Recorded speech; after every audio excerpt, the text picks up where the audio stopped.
Bonjour à Salut, tous, bonjour Nicolas. salut Marie, bonjour tout le monde. Bienvenue dans ce nouveau live de Turnover IT. Nous sommes ravis de vous accueillir. On va, comme d'habitude, attendre quelques secondes pour faire connaissance, pour que tout le monde puisse se connecter. Ceux qui sont présents, n'hésitez pas à nous faire un petit mot en commentaire. Et nous avons Sophie aussi, qui est parmi nous et qui va pouvoir répondre à vos questions si Nicolas n'a pas forcément la réponse, mais ça m'étonnerait. Non, j'ai pas réponse à tout, hein, ça clairement, Ah, je sais, ça, c'est une certitude. on va voir ça. Bon, en tout cas, le sujet qui nous amène aujourd'hui, c'est un sujet qu'on entend beaucoup parler, mais souvent, on ne sait pas trop ce qu'on y met derrière, ou en tout cas, on ne sait pas trop ce qu'on peut en faire et quelle valeur ça a.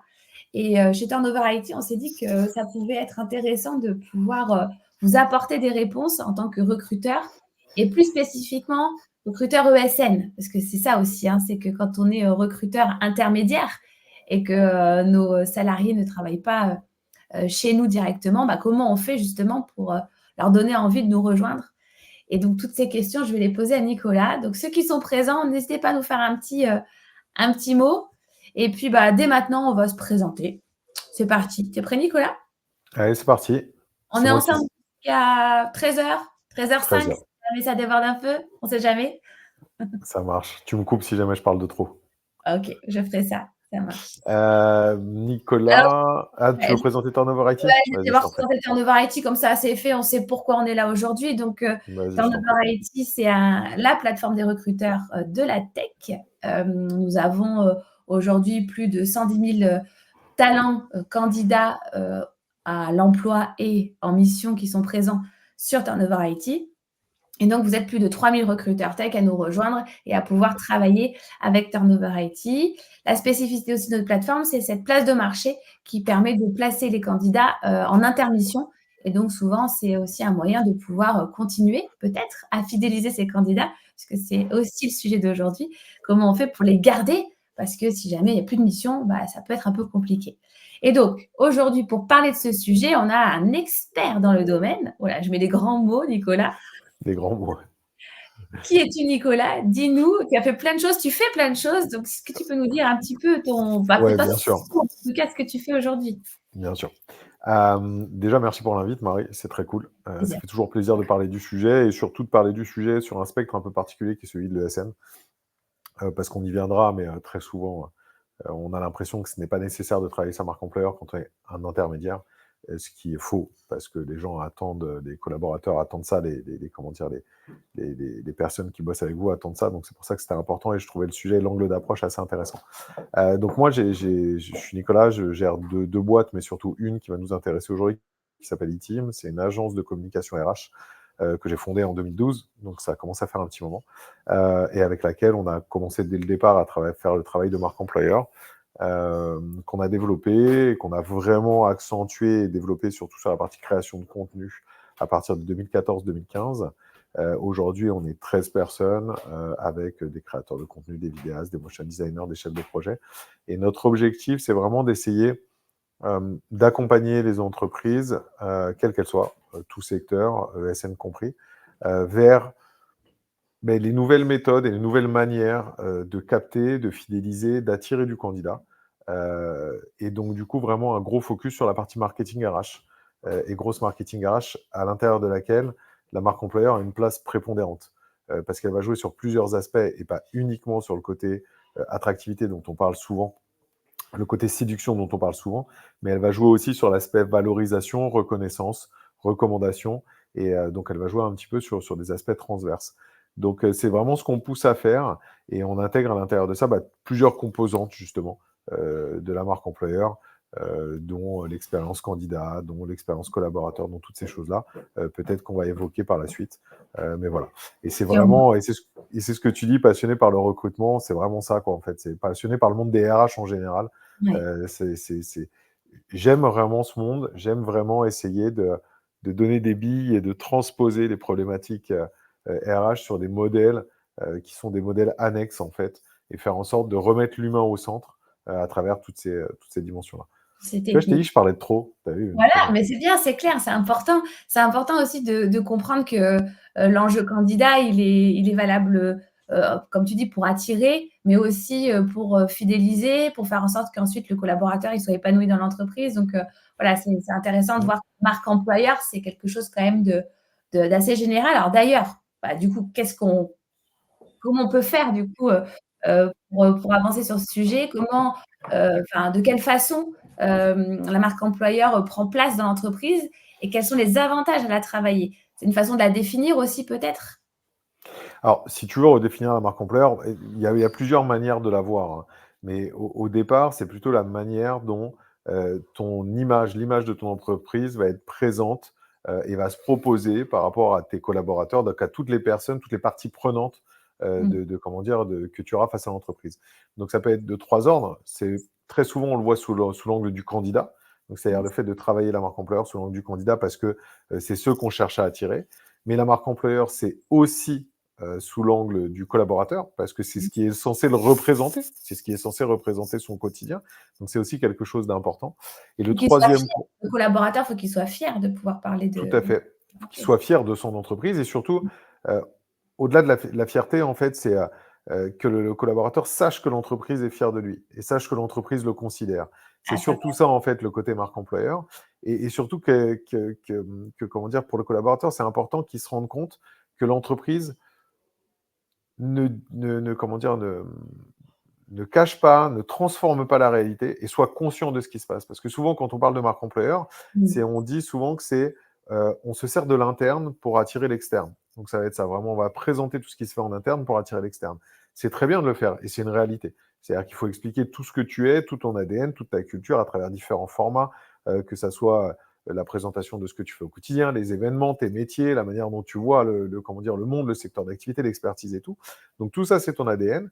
Et si jamais cet ADN, il est bullshit parce qu'en fait, tu le fais de telle sorte, enfin, pas qu'il est bullshit, mais que tu présentes des choses de telle sorte à attirer le maximum de candidats, mais forcément, ça va montrer à tes collaborateurs que tu n'as pas conscience ou que tu transformes la réalité. Et ça va pas marcher. À l'inverse, si tu fais vraiment une présentation réelle, honnête, transparente de ce qu'est ton quotidien, ben, ça veut dire que tu vas mettre en avant, en fait, l'humain qui est au centre de ta boîte, tu vas mettre en avant ta boîte, et ça va parler à tes collaborateurs.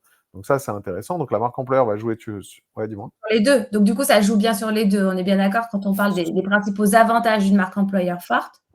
Sur 2, les trois. Sur 3. les trois. Le troisième, il faut jamais oublier ça, et ça peut intéresser que ce soit les ESN, les chefs d'entreprise ou quoi, c'est que ça joue énormément sur les clients. C'est-à-dire que les clients, en fait, vont se nourrir de ta marque employeur pour pouvoir voir qui tu es, comprendre ton ADN.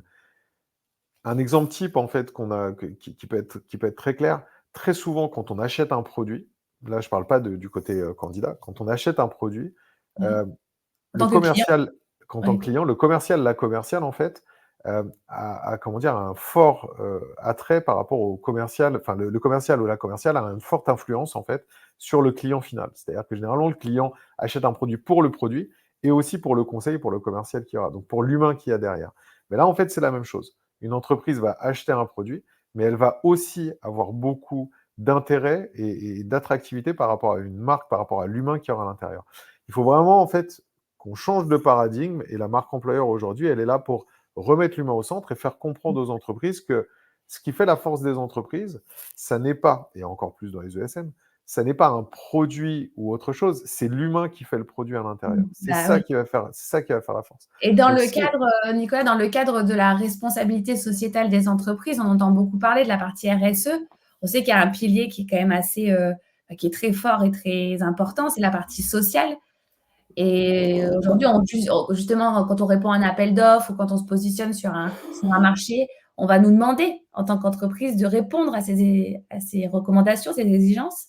Est-ce que tu penses que ça peut être un levier également? tu veux dire de servir de la RSE pour pouvoir travailler ta marque employeur?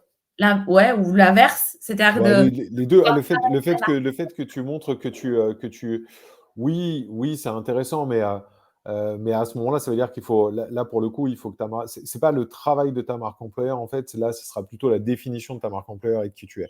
Il faut pas oublier quand même que la marque employeur part d'un truc qui est quand même assez basique et que les gens ont du mal à faire parce que ça va taquiner des sujets qui leur plaisent pas tout le temps. C'est que la marque employeur doit se baser au départ sur ce qu'on appelle ton EVP, donc ton Employee Value Proposition.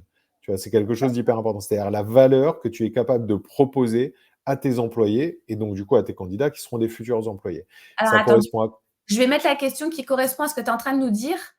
Euh, Pardon, parce que je pense que c'est un indicateur dont tu nous parles. Non, non, c'est pas un Non. indicateur, c'est la manière en fait de travailler au tout départ ta marque employeur, D'accord. c'est ta base. Comment tu travailles ta marque employeur au départ, et donc ça répond à ta question sur la RSE, c'est comment tu la travailles au tout départ, c'est quand tu travailles en fait, donc ton employee value proposition, c'est qu'est-ce qui est constitutif de ce que tu es, de ce que tu proposes à tes employés et à tes potentiels candidats. Ça va être ta politique de rémunération, ça va être ta politique de management, ça va être ta politique RH au global, ça va être comment dire, ta typologie collaborative ou non, ça va être ta QVT, ça va être toute ta politique salariale, ça va être toutes les choses en fait qui vont être constitutives de ce que tu vas proposer à tes employés et donc potentiellement à tes candidats futurs employés. Ça va être ton EVP, ton Employee Value Proposition. À partir de là, en fait, tu vas pouvoir décliner une culture d'entreprise, tu vas pouvoir décliner des pays RH et tu vas pouvoir travailler ta marque employeur. Donc, par rapport à ta question sur la RSE, oui, ça peut jouer dessus, surtout si tu as travaillé ton EVP et que tu te sers réellement de ta marque employeur Oui. pour mettre en avant toutes ces choses-là. Ok. Et comment je fais du coup pour mesurer l'efficacité? Comment aujourd'hui une entreprise peut dire wow, on est nul en marque employeur, on est bon en marque employeur? Enfin, c'est Alors, très subjectif les quelque avantages, part. les avantages d'une marque employeur, dans la logique des choses, les chiffres te disent que les avantages d'une marque employeur fait que tu réduis ton temps de recrutement, que tu as à peu près 50% de candidatures qualifiées supplémentaires, que tu as des candidatures de très haute qualité qui sont plus nombreuses, que tu limites ton turnover, que ci, que ça. Tu vois. Donc ça te donne plein de chiffres, plein d'insights qui te disent bon, bah ok, la marque employeur, ça va te servir à ça, ça, ça. In fine, comment tu mesures l'efficacité? Bah, tu la mesures d'une manière relativement simple. C'est-à-dire que si tu travailles bien ta marque employeur, tu vas cliver ton recrutement. Tu vas vraiment le cliver. Ça, c'est la Ça veut première des dire quoi? choses. Ça veut dire quoi, cliver mon Cliver, recrutement?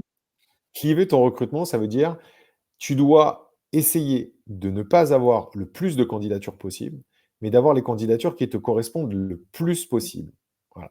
C'est deux Ok. choses qui sont complètement différentes et sur lesquelles les recruteurs et les boîtes ont encore du mal à certains moments. C'est-à-dire, ils C'est disent, la, je veux le maximum de monde. la qualité et pas la quantité Ouais, qui et fait. même au-delà de la qualité, ça va être le mindset. C'est vraiment, est-ce que j'ai des candidats qui correspondent à ce que je recherche, qui correspondent à ce dont j'ai besoin? Et ça, c'est quelque chose d'important. Pourquoi? Parce que si jamais tu as ça, si jamais tu travailles ta marque employeur, et donc du coup, tu es clivant dans ta manière de faire, c'est-à-dire que tu dis, moi, je recrute très régulièrement, donc si tu es une ESN pour tel type de client, je recrute tel type comment dire, de candidat, tel type de profil, parce que dans ma boîte, on a telle typologie, on a telle politique RH, on a tel mode de fonctionnement, on change de mission tous les temps, on vous accompagne parce qu'on vous fait des formations sur ça, on fait ci, on fait ça. Tu as une typologie de personnes qui va répondre et qui va correspondre en fait à cet environnement qui correspond à ton ESN à toi, à ton entreprise propre. Ces personnes-là, il faut que tu leur parles à elles et pas que tu essayes d'avoir le plus de profils possible. Si tu leur parles à elles, forcément, tu auras des personnes qui seront plus en correspondance avec qui tu es, donc tu vas limiter ton turnover. Donc, l'efficacité de la marque employeur, elle va très souvent se traduire par une limitation du turnover, pas forcément dans le temps long, parce que le temps long, en fait, c'est quelque chose de plus particulier, mais dans le temps court. C'est-à-dire qu'on Ouais, sur la s'aperçoit période, qu'il y a... Hein, peut-être. Sur la période d'essai, peut-être. sur la Déjà. période d'essai, sur 12-18 mois, sur 12-18-24 mois, en fait, tu as souvent un très fort turnover des entreprises de plus en plus présents sur cela. Si jamais et ça, c'est dû très souvent au fait que le delta entre ce que le candidat voulait ou ce que l'entreprise voulait et ce que le candidat propose ou ce que l'entreprise propose est important. Plus tu vas cliver ta marque employeur, plus tu vas bien la travailler de la bonne des manières, plus tu vas transmettre le bon message, plus du coup, cette période-là, en fait, va être allongée. Donc, tu vas avoir moins de turnover sur cette zone-là. Du coup, il y a une notion de transparence, si j'entends aussi dans la recherche du candidat, c'est vraiment de leur dire exactement comment ça va se passer, qu'est-ce qu'ils vont trouver dans l'entreprise. Des fois, on se dit, bon, ça, on le dit pas tout de suite, on verra au moment du recrutement ou des choses comme ça. Est-ce que cette notion de transparence est importante? Un turnover dans une boîte lambda, j'ai pas des chiffres pour les ESN, ce serait intéressant à voir exactement à quoi ça correspond, mais ça doit être presque dans les mêmes eaux in fine. Un turnover comment dire, de recrutement, donc c'est un recrutement raté entre guillemets, Ouais. coûte en moyenne 45 000 euros. Tu vois, ça oscille en fonction des métiers entre 20 000 et 100 000, 150 000, 200 000 euros, mais on a une moyenne à peu près à 45 000 euros. Il y a plein Énorme. d'études. Ouais, il y a Mmh. plein d'études qui ont été faites sur le sujet. Les chiffres sont correspondants. Allez, à 5 000 euros près, tu es à peu près là-dessus. Donc, c'est ça. Donc, ça veut dire que clairement, la transparence t'amène à gagner de l'argent. Le seul problème, c'est que très souvent, les chefs d'entreprise et ceux qui dirigent des boîtes, en fait, ne prennent pas suffisamment de hauteur pour voir cette notion-là. Pourquoi? Parce que c'est une notion qui n'apparaît pas au bilan de l'entreprise. C'est-à-dire qu'au Énorme. bilan de l'entreprise, tu n'as pas le coût caché qui est le coût comment dire, de ton turnover trop important ou de tes recrutements qui ont été des mauvais recrutements.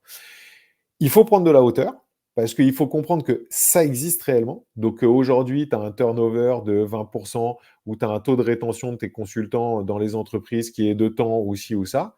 Tu réduis ce taux-là de 2 ou 3%, tu gagnes des dizaines de milliers d'euros. Des Mmh. dizaines de milliers d'euros réellement. Donc ça veut dire que tu rajoutes de la transparence, tu rajoutes de l'honnêteté, tu clives ta marque employeur, tu la travailles, tu gagnes des dizaines de milliers d'euros, voire des centaines de milliers d'euros en fonction de la taille de ton entreprise et de la taille de nombre de personnes que tu recrutes. C'est stratosphérique. Mais pour Mmh. ça, il faut prendre de la hauteur. C'est-à-dire qu'il ne faut pas se baser sur des faits qui est ce qu'on rentre, ce qu'on sort, le bilan et tout. Il faut prendre de la hauteur et comprendre les coûts cachés d'une entreprise. Et ça, on est vraiment purement sur des coûts cachés. Maintenant, ils sont plus trop cachés parce qu'il y a quand même eu énormément d'études sur le sujet. Donc, on est censé le savoir. On n'est pas sur des choses Bien sûr, ubuesques, tu vois, où on se dit, tiens, il y a une personne qui a pondu un chiffre comme ça. Non, non, on a des dizaines d'études de différents cabinets. Donc, on pense que les ESN, 80% de leur job, c'est de recruter. Donc, forcément, ça démultiplie le potentiel turnover et la potentielle perte d'argent. En tout cas, mm.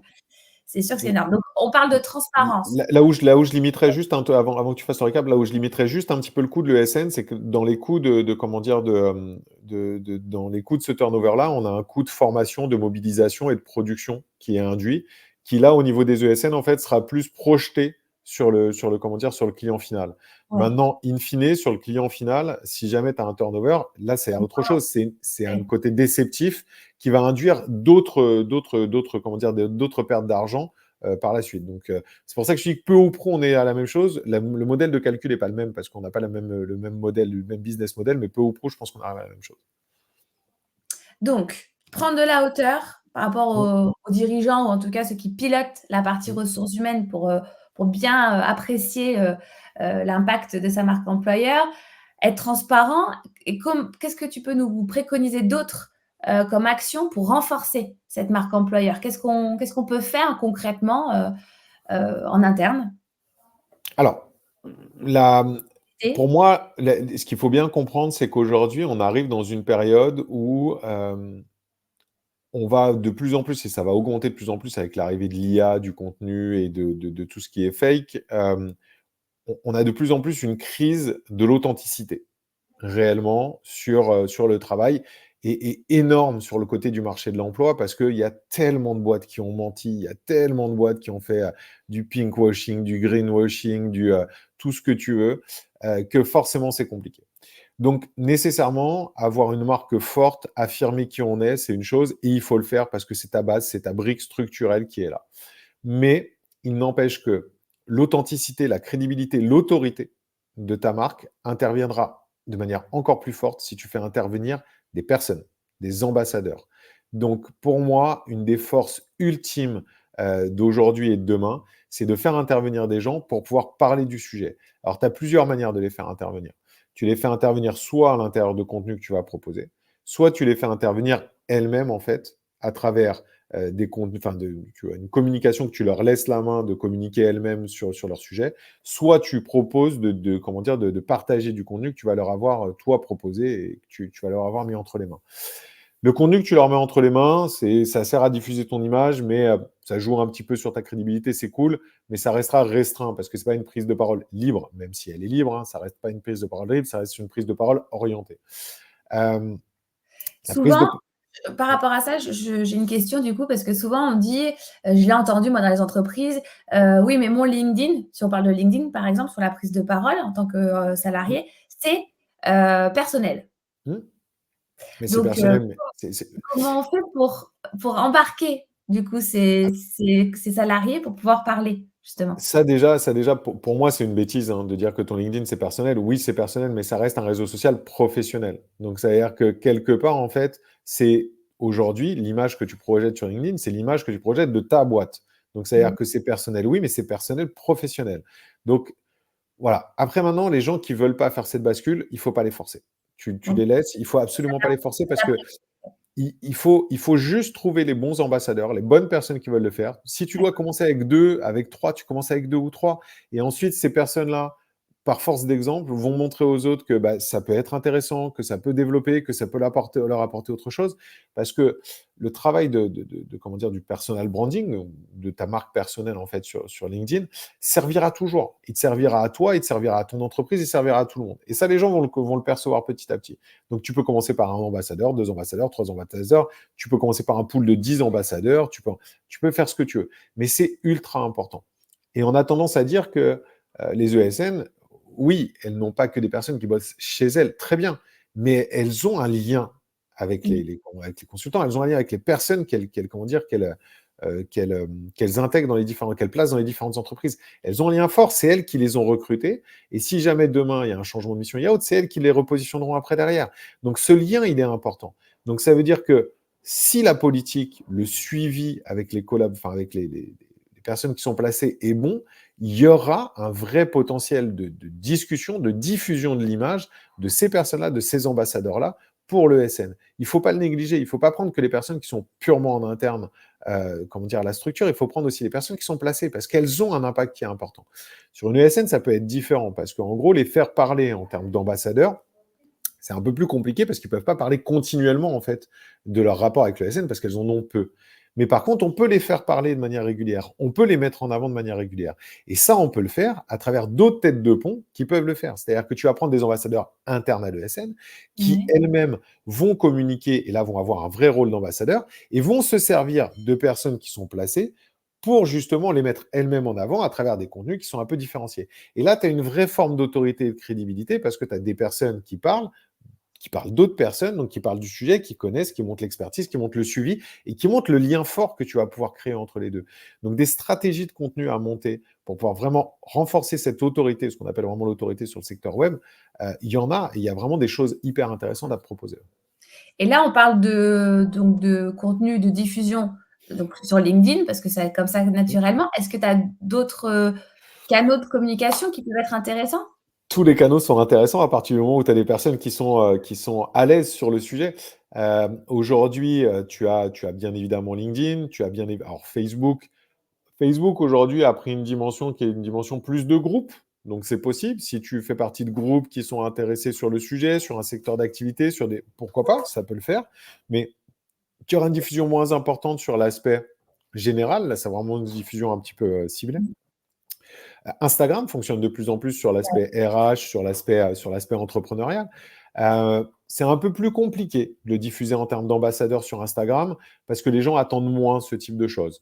Donc, on peut diffuser une image d'entreprise, on peut le faire un petit peu comme une sorte d'Insta interne que tu vas pouvoir après pousser à l'externe, mais c'est un petit peu. TikTok, par contre, est très intéressant parce que D'accord. TikTok, on a une vraie diffusion. On a un vrai contenu snack content qui peut se mettre en place. Il y a un vrai intérêt de personnalisation en fait du sujet. Donc oui, tu as une vraie dimension à prendre sur TikTok qui peut être intéressante. Et après, on étudie d'autres sujets. Aujourd'hui, on est en train de se pencher de plus en plus sur Twitch parce qu'il y a des choses à faire dessus. Et là, en plus, pour la population ASN, ça peut être très intéressant. Mais là, je le dirais potentiellement Ouais, Mmh. mais là, je le dirais potentiellement moins en termes d'ambassadeurs, mais il y a plus une place à prendre en termes d'entreprise. Ouais. Sur du stream pour expliquer certaines choses, pour expliquer des politiques de placement, pour expliquer des politiques de gestion comment dire, d'humains, pour expliquer des évolutions du secteur, pour expliquer tout un tas de choses. Je pense que pour les ESN, là, on est en train clairement de se pencher sur le sujet parce qu'aujourd'hui, on s'en était penché sur Twitch pratiquement exclusivement d'un point de vue publicitaire. Là, on est en train de s'en pencher d'un point de vue contenu et je pense qu'il y a une vraie place à prendre intéressante. Ça bouge beaucoup en tout cas et on voit Ouais. que ça prend de plus en plus de place. Donc bon, alors si on a, si j'entends bien ce que tu nous dis, c'est que déjà sur LinkedIn, identifier 1-2 ambassadeurs, qui vont pouvoir, travailler, de concert avec, l'interne, Mm. c'est déjà très bien. Et puis après, et peut-être explorer d'autres univers et d'autres canaux qui sont ouverts aux candidats qu'on recherche aussi. Donc ça, c'est par rapport au profil qu'on En recherche. fait, il faut se bloquer à rien, mais par contre, le truc, c'est qu'il faut vraiment, je tiens à le resignaler, il faut vraiment avoir fait le travail de base dont on a parlé, le travail d'EVP et de persona. Parce qu'en fait, si tu veux, il y a un schéma de communication qui est un schéma classique que tous les communicants connaissent, qui est que quand tu veux transmettre quelque chose à quelqu'un, il y a un émetteur, il y a un récepteur, il y a des canaux, il y a des codes, il y a des choses comme ça. Et si tu as identifié les personnes que tu veux toucher, que tu as identifié leurs canaux, il n'y a pas de souci. Mais il faut aussi que ton message et la manière dont tu codifies ton message puissent être en accord avec ce que tu vas utiliser comme canal. On a trop vu des personnes qui disent ah tiens, un TikTok, ça a l'air cool, boum, je vais dessus. Oui, mais non. Est-ce que tu sais le message que tu vas transmettre? Est-ce que tu Comment sais tu les codes que tu vas transmettre? Mais bien sûr. C'est ça. Donc non, c'est pas possible. Donc ça, c'est vraiment un mauvais effet. C'est quelque chose qu'il faut absolument éviter. Par contre, oui, si tes personas sont dessus et que tu as réfléchi au message et au code que tu voulais faire, au contraire, tu peux aller sur tous les supports possibles et imaginables. Du coup, ça répond un peu à cette question que je voulais te poser par rapport à l'influence, la marque employeur, les réseaux sociaux. Donc, tu as déjà répondu. Peut-être qu'un levier pour les ESN, c'est d'explorer ces types de réseaux Bien sûr, sociaux. bien sûr, mais complètement. Il y a des choses à faire, il y a de l'évangélisation à faire, il y a des pratiques à montrer, il y a plein de choses à mettre en place aujourd'hui sur les réseaux, à condition, encore une fois, d'avoir les bons codes et d'avoir comment dire, le bon message. Il y a des populations pas nécessairement exclusives, parce qu'aujourd'hui, il y a beaucoup de cross sur les réseaux, mais il y a des populations qui sont ce qu'on appelle dans des zones de confort. C'est-à-dire qu'une zone de confort, c'est un endroit dans lequel on se sent bien, dans lequel on va être plus impacté par un message qu'autre chose. LinkedIn, on sait qu'il y a énormément de monde dessus, qu'il y a de plus en plus de gens, qu'il y a de plus en plus de jeunes, qu'il y a de... Ok, très bien. Est-ce que les profils ESN vont aujourd'hui être beaucoup sur LinkedIn? Oui. Est-ce qu'ils vont être beaucoup actifs? Pas sûr. Pas complètement, tu vois. Ils vont plutôt être en veille, plutôt être en attente ou choses comme ça. En recherche. Euh, c'est ça. Est-ce que ces profils-là sont sur TikTok? Très probablement. Il y a de plus en plus de monde aujourd'hui sur TikTok. Est-ce qu'ils attendent en fait d'avoir comment dire, une diffusion d'une image d'une ESN sur TikTok? Pas forcément. Est-ce qu'ils attendent peut-être d'avoir des choses qui parlent de leur métier, qui parlent de leur quotidien sur TikTok? Oui, certainement, parce que c'est ce qu'ils veulent. Et ça, c'est un impact. Donc encore une fois, c'est effectivement, tu peux te démarquer, mais à condition de travailler beaucoup plus en inbound qu'en outbound. Aujourd'hui, le problème, et notamment chez les ESN, c'est qu'elles veulent recruter. Elles veulent capter du candidat. Tout de suite. Et aujourd'hui, le travail de l'inbound est ultra important. Il faut mettre en place l'image de votre marque dans la tête des candidats sans forcément leur vendre ce que vous avez à leur vendre. Pourquoi? Parce qu'il y a un moment donné, il faut faire ce qu'on appelle de l'audience centrisme, c'est-à-dire se dire qu'est-ce qu'ils veulent. Est-ce qu'ils veulent être toujours sursollicités par des offres? Non. Est-ce qu'ils veulent qu'on les comprenne, qu'on parle de leur secteur, qu'on parle de leurs problématiques, qu'on parle de ce qu'ils sont? Oui. Et à Qu'on ce leur moment-là, apporte de la valeur, qu'on leur apporte du contenu de valeur pour mieux travailler, mieux chercher du boulot, mieux se du contenu positionner. de valeur Mmh. faussement désintéressé. Parce Oui, qu'on va dire, on dit désintéressé parce qu'in fine, le contenu est désintéressé, faussement désintéressé parce qu'il rentre en compte dans une stratégie qui amène derrière à un funnel d'acquisition qui va les ramener dedans. Ça, oui, c'est vraiment aujourd'hui, c'est la base de la base. Il faut bien que les gens se rendent compte que les candidats sont sursollicités, quel que soit le poste, quel que soit le secteur, ils sont sursollicités.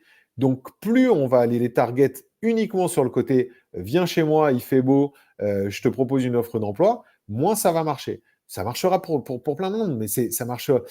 C'est pas la méthode qui va te démarquer. Il faut que tu te démarques en proposant du contenu qui soit vraiment du contenu annexe et qui soit du contenu à valeur ajoutée, audience centrée. parce que c'est ça la question, hein, c'est de se démarquer. On sait, hein, un processus de recrutement peut rester très classique et ça Mm, fonctionnera. Il y aura du candidat et c'est pas vraiment mm. là-dessus qu'on voulait échanger ce jour. C'est vraiment se dire, là, on fait la différence et donc la différence, c'est la production de contenu. Et peut-être que les recruteurs vont devoir se mettre eux-mêmes à faire de la production de contenu parce que c'est aussi une vraie question en interne.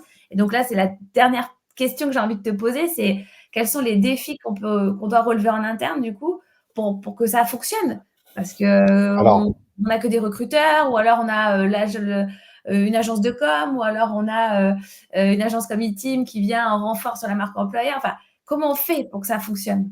tu peux tout imaginer.